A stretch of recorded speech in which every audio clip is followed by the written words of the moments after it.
I've been at Sino for about a year and a half now. I'm an apprentice diesel fitter. So this was my first job as soon as I graduated school. Graduated year 12, and it was a big step for me coming to work in this industry, and I haven't looked back since. And being able to work on the largest equipment in the world is pretty breathtaking. First one would be teamwork. We're always working in a team here, no matter what. Always working in groups of 3 or 4. Being able to work in an inclusive and diverse environment. A lot of different people here with different backgrounds and different experience.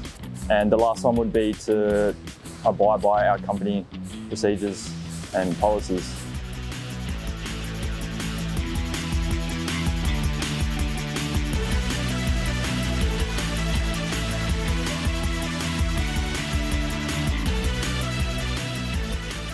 Look online on the CP website and put your best foot forward.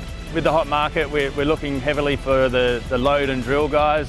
It's really exciting working at CP with the ultra-class equipment, a whole heap of new fleet being forecast just now. Even the trucks and ancillary, we can develop you and grow you into that space if you're wanting and willing to do that. So yeah, it's a great opportunity, and put your CV forward and we'll get in touch with you. Thank you.